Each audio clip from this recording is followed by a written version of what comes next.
নিজেদের হাতে লাগানো সবজি ফল সব কিছুই ভালো লাগে।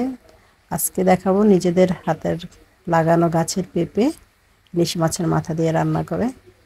আসসালামু আলাইকুম, আশা করি সবাই ভালো আছেন। চলুন রেসিপিতে চলে যাই।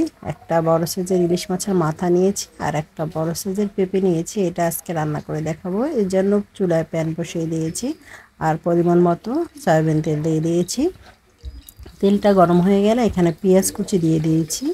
এখানে দুটা পেঁয়াজ একদম কুচি করে কেটে নিয়েছি।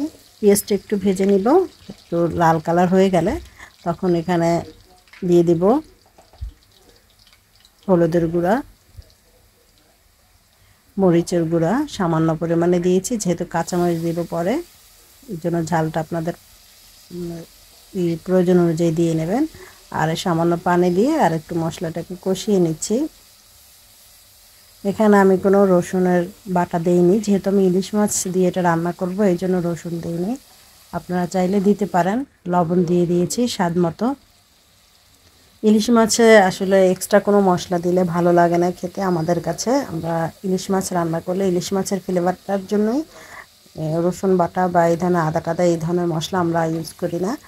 এখন ইলিশ মাছের মাথাটাকে এভাবে করে কেটে নিয়েছি।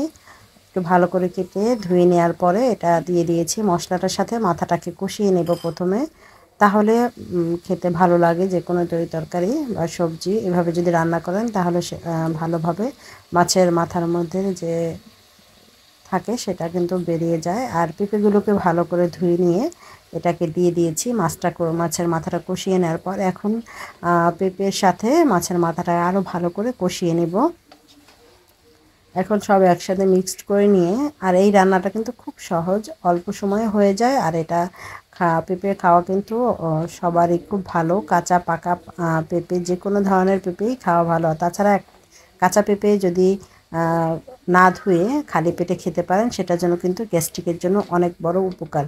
আর পেঁপে খেলে পেট নরম থাকে, এই জন্য পেঁপে বেশি বেশি খাওয়ার চেষ্টা করবেন। এটাকে আমি কিছুক্ষণ নাড়াচাড়ার পর ঢেকে দিয়েছিলাম 5 মিনিটের মতো। 5 মিনিট পর আমি পেঁপেটা দিয়ে কিছুটা পানি বেরিয়েছে, আর আমি আরও কিছুটা পানি দিয়ে ঢেকে রান্না করব। আর 10 থেকে 15 মিনিটের মতো চুলার আঁচটা মিডিয়াম রেখে 15 মিনিট পর ফিরে এলাম। দেখুন এটা দিয়ে অনেকটা পানি বেরিয়েছে আর রান্নাটা প্রায় হয়ে এসেছে। আমি 4-5টা কাঁচামরিচ দিয়েছি, একটু মাঝখান থেকে কেটে দিয়েছি।